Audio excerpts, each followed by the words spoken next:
محترم ناظرین کرام، السلام علیکم ورحمۃ اللہ وبرکاتہ۔ قاسمی یونانی ہیلتھ آفیشل میں آپ کا استقبال ہے۔ ناظرین کرام، آج پھر ایک بہت ہی ضروری اور اہم ویڈیو کے ساتھ آپ کی خدمت میں حاضر ہوں۔ آج کا نسخہ جریان کے بارے میں ہے۔ جریان یہ ایک ایسا مرض ہے جس میں بہت ہی کثرت سے لوگ مبتلا ہو رہے ہیں۔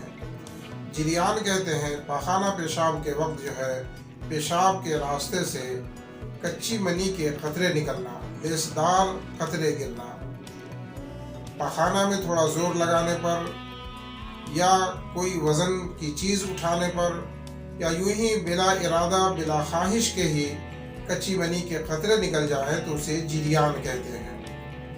ناظرین کرام، یہ جریان کا مرض ایسا مرض ہے جس سے انسان جو ہے بہت ہی کمزور ہو جاتا ہے، جس میں انسانی کھوکھلا ہو جاتا ہے، مزاج میں چڑچڑاپن پیدا ہو جاتا ہے، آنکھیں دھس جاتی ہیں، چہرہ بے نور اور بے رونق ہو جاتا ہے۔ تو آئیے اس مرض سے نجات اور چھٹکارے کے لیے ایک بہت ہی اہم اور گھریلو نسخہ لے کر آپ حضرات کی خدمت میں حاضر ہوں۔ نسخہ کے اجزاء نوٹ فرما لیں: ستاور، بیج بند، منہ چرس، گوکھرو خرد اور گوند کیکر، یہ سب 10 گرام لیں۔ اسی طرح موسلی سفید اور موسلی سیاہ، یہ بھی 10 گرام لیں۔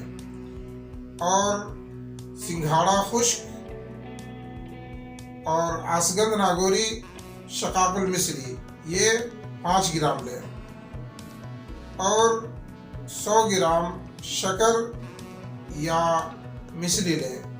ان تمام چیزوں کا صفوف بنا کر پاؤڈر بنا کر کے کسی ایئر ٹائٹ جار میں محفوظ کر لیں۔ اور 10 گرام کے بقدر یعنی 2 ٹی اسپون یا 1 ٹیبل اسپون صبح شام گائے کے نیم گرم یعنی گنگنے دودھ کے ساتھ صبح شام لیں۔ انشاءاللہ جریان کے مرض سے نجات مل جائے گی۔ اگر آپ نہ بنا سکتے ہو تو اس مرض کے لیے ہمارے پاس بنی ہوئی دوا صفوف جریان اور حب جریان خاص کے نام سے بہت ہی مجرب اور کامیاب علاج، کامیاب دوا ہمارے پاس موجود ہے۔ اسے لینے کے لیے ہماری ویب سائٹ www.qasmiyunanidawakhanah.in پر وزٹ کریں یا اسکرین پر دیے گئے نمبر پر کانٹیکٹ کریں۔ آخر میں آپ سے ہر بار کی طرح گزارش ہے کہ آپ ہمارے چینل کو سبسکرائب کریں اور ہمارے ویڈیو کو لائک اور شیئر کریں تاکہ عام لوگ اس سے فائدہ اٹھا سکیں۔ جزاک اللہ خیر الجزاء۔ السلام علیکم ورحمۃ اللہ وبرکاتہ۔